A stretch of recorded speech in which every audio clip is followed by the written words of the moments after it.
আই আছে DB news. Gaurav Gogoi 100% Pakistani agent মন্তব্য মুখ্যমন্ত্ৰী ডক্টৰ হিমন্ত বিশ্ব শৰ্মাৰ।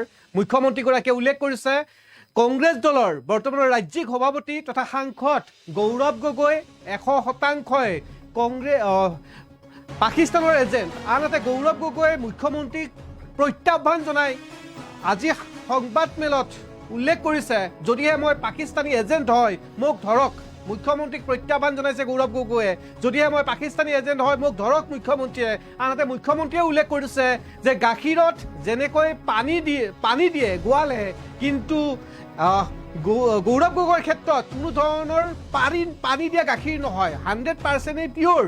গৌৰৱ গগৈ পাকিস্তানী এজেণ্ট বুলি উল্লেখ কৰিছে। একাংশ গোৱালে গাখীৰত পানী দিও গাখীৰত ভেজাল থাকিব পাৰে, কিন্তু গৌৰৱ গগৈ পাকিস্তানী এজেণ্ট হোৱাৰ ক্ষেত্ৰত কোনো ধৰণৰ ভেজাল নাই বুলি মুখ্যমন্ত্ৰীৰ আজিৰ বিস্ফোৰক মন্তব্য। আৰু এই মন্তব্যৰ পিছতে সংবাদমেল সম্বোধন কৰি গৌৰৱ গগৈ মন্তব্য কৰিছে যদিহে মই পাকিস্তানী এজেণ্ট মোক ধৰক না। মুখ্যমন্ত্ৰীক প্ৰত্যাহ্বান জনাইছে গৌৰৱ গগৈ। জনাওঁ সবিস্তাৰে আজিৰ দিনটোত এক বিস্ফোৰক মন্তব্য গৌৰৱ গগৈ প্ৰসংগত মুখ্যমন্ত্ৰী। আনহাতে মুখ্যমন্ত্ৰীক উভতি ধৰিছে গৌৰৱ গগৈয়ে। গৌৰৱ গগৈ পাকিস্তানী এজেণ্ট 100%। শত্ৰুৰ কথা নুশুনে মুখ্যমন্ত্ৰীয়ে, শত্ৰুৰ কথা নুশুনে হেনো মুখ্যমন্ত্ৰীয়ে। শত্ৰুপক্ষই যদি 10 ছেপ্টেম্বৰ বিচাৰে মই কিয় দিম বুলি প্ৰশ্ন গৌৰৱ গগৈ মুখ্যমন্ত্ৰীৰ। মই এঘৰত দিম, শত্ৰুৰ কথা মই শুনিম নেকি? প্ৰথমে জুবিন গাৰ্গ ন্যায় প্ৰদানৰ বিষয়টো পুলিচে সমাপ্তি কৰাৰ পাছতহে বেলেগ কথা পাতিব মুখ্যমন্ত্ৰীয়ে।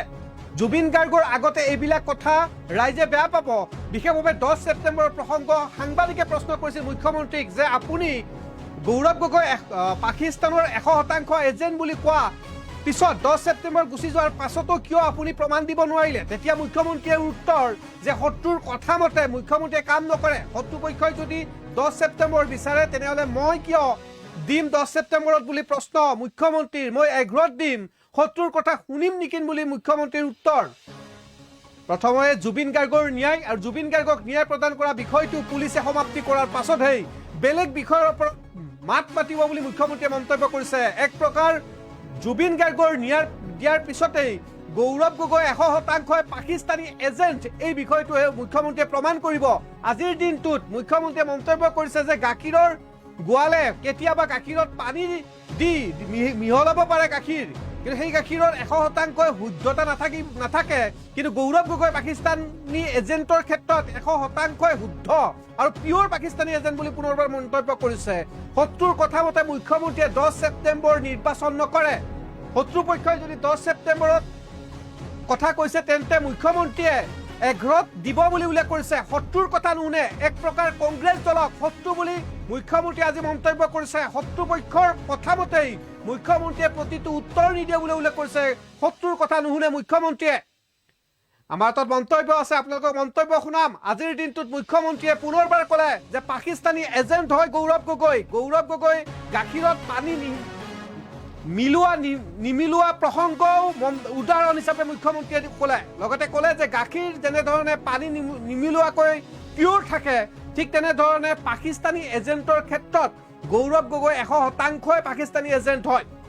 গতিকে ইয়াত কোনো ভেজাল নাই বুলি মুখ্যমন্ত্ৰীয়ে মন্তব্য কৰিছে। মুখ্যমন্ত্ৰীৰ এই মন্তব্যৰ পিছতে আকৌ গৌৰৱ গগৈৰ এক বিশেষ সংবাদমেলত প্ৰশ্ন কৰিছে যদিহে মই পাকিস্তানী এজেণ্ট হয় মোক ধৰক।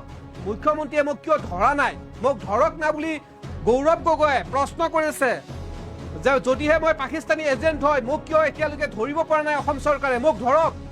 আনহাতে মুখ্যমন্ত্ৰীয়ে আজি সংবাদমেলত সাংবাদিকক সম্বোধন কৰি মন্তব্য কৰিছে যে গৌৰৱ গগৈ পাকিস্তানী এজেণ্ট হোৱাৰ ক্ষেত্ৰত 100% শুদ্ধতা আছে, কোনো ভেজাল নাই। গাখীৰৰ এক উদাহৰণ দি উল্লেখ কৰিছে যে গোৱালে গাখীৰত পানী মিলাব পাৰে, কিন্তু সেই গাখীৰৰ ভেজাল থাকিব। আনহাতে গৌৰৱ গগৈ পাকিস্তানী এজেণ্টৰ কৰাৰ ক্ষেত্ৰত বা পাকিস্তানী এজেণ্ট যে হয় এই ক্ষেত্ৰত কোনো ভেজাল নাই বুলি উল্লেখ কৰিছে। গাখীৰত পানী নিমিলোৱাৰ ধৰণৰ পিয়ৰ গাখীৰ যেনেধৰণে পিয়ৰ থাকে, কোনো ধৰণৰ পানী নিমিলোৱা গাখীৰৰ লগত গৌৰৱ গগৈ পাকিস্তানী এজেণ্টৰ প্ৰসংগটো মন্তব্য কৰিছে। আমাৰ তাত মন্তব্য আছে গৌৰৱ গগৈ প্ৰসংগত মুখ্যমন্ত্ৰীয়ে কৰা মন্তব্য, আপোনালোকক শুনাই লৈছো। 100% গাখীৰততো অলপ মানুহে পানী ঢালি খায়, গৌৰৱ গগৈৰ পাকিস্তানী এজেণ্টত পানীও নাই, 100% মিল্ক হয়। তাৰমানে 100% মই যি কৈছোঁ পাক্কা কথা কৈছোঁ।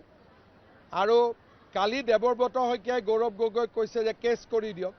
কেছ কৰিলেতো ময়ো ভালে পাওঁ, কেছ কৰক মোৰ ওপৰত, কিন্তু নকৰিলেও জুবিন গাৰ্গৰ চাৰ্জশ্বিট দিয়াৰ পিছতে গৌৰৱ গগৈ কাণ্ড আমি মুকলি কৰি দিম। 10 ছেপ্টেম্বৰৰ পৰা অলপ সময় লৈছোঁ বুলি ধৰি লওক। 10 ছেপ্টেম্বৰত নহয়, 10 জানুৱাৰীত দিলোঁ। তাৰ পৰাতো কোনো পৰিৱৰ্তনটো একো নহয়। মই ক'লোঁ যে 10 ছেপ্টেম্বৰত দিম, নিদিলোঁ। 10 নৱেম্বৰত দিলোঁ। তাৰ পৰা কি ক্ষতি হ'ব পাৰে? তেওঁলোকৰ কাৰণে যদি শত্ৰুপক্ষই যদি 10 তাৰিখে বিচাৰে, মই 10ত কিয় দিম কওকচোন? তেতিয়া মই 11ত দিম না। শত্ৰুৱে যি বিচাৰে তাৰ পৰাতো মই মিনিট হ'লেও বেলেগ কৰি দিম। কি কয়? শত্ৰুৰ মতে মই চলিম নেকি? নহয়, প্ৰথম জুবিন গাৰ্গ। জুবিন গাৰ্গৰ চাৰ্জশ্বিট দিয়াৰ আগতে এইবিলাক কথাত গ'লে মানুহে বেয়া পাব। জুবিন গাৰ্গ